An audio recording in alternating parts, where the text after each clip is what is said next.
Мындан бери көздөй келбейлик ошо басып келели. Оң эле. Суролор катуу болуп анан мени кыйнап койбойсуң. Жок, жеңил эле. Бирок анча мынча сурап коюңан эми коркпойм, бирок ошондой болсо да. Сизден коркушат да, сизден эч ким эметпейт. Неге? Ошондой болот. Менден эмнеге коркушат? Менден ушу мыйзамды бузгандар коркот. Ооба. Мыйзамсыз иштегендер коркот. Мыйзамды сыйлабагандар коркот менден, чын айткандачы.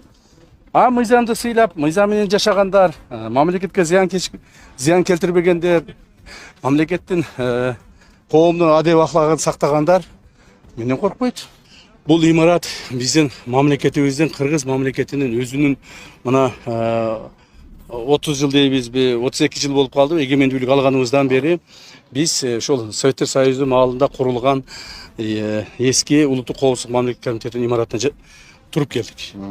Бул имарат символикалык жагынан дагы өтө чоң мааниге ээ. Себеби дегенде бул улуттук коопсуздук болбосо мамлекет болбойт. Мамлекетте сөзсүз түрдө улуттук коопсуздук сакталыш керек. Демек, биз ушул өзүбүздүн жаңы штаб-квартирага, борбордук аппаратыбыздын жаңы зданиеге, бүткүл эме территориядагы баардык ушул зданиелер курулуп, ремонттолуп, жаңы бүткөн зданиелер ушуларды жасап, башка өзүбүздүн граждандарга биринчи кезекте, өзүбүздүн атуулдарга биринчи кезекте, анан башка мамлекеттерге дагы айтып аткан чоң бир мындай сигналыбыз болот. Биз Кыргыз мамлекети катары, Кыргыз улуту катары, Кыргыз мамлекетинин мамлекеттик органдары катары толук бойдон калыптанып бүттүк деп айтсак болот да. Эми бардыгына эле кызык болуш керек. Жибек жолундагы сиздердин имарат эмнеге болуп пайдаланууга бериле же ошол жерде? Жибек жолундагы жанагы биздин Дзержинкадагы имаратыбыз, Дзержинка бульварынын имаратыбыз. Бул тарыхый имараттардан Советтер Союзу маалында ошол комитет государственной безопасности деп коет, ошогон курулган атай имарат. Так. Бирок ошол имаратты мына биз 42 жыл ошону колдондук. 42 жыл колдондук. Көптөгөн муун ал жерден өсүп өттү. Бирок бизге акыркы маалдарда ал имарат тар болуп калды.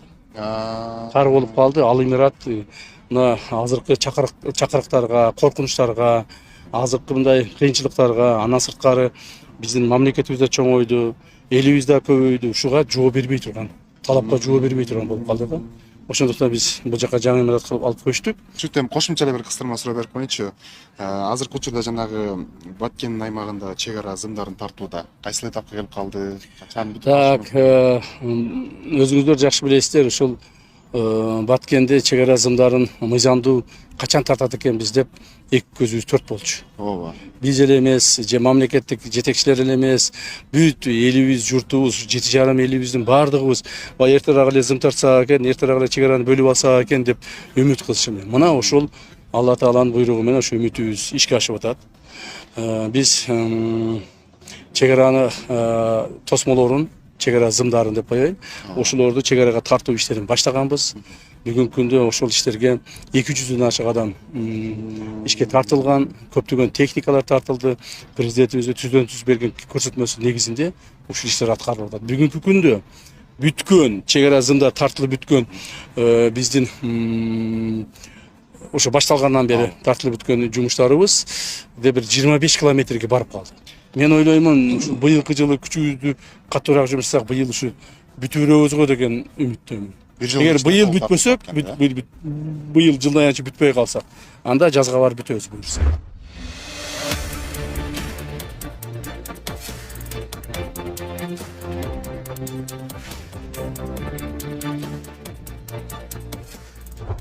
Саламатсыңарбы жолдоштор? Саламат болуңуз, жолдош, башы. Жаңы имараттыңар менен куттуктаймын.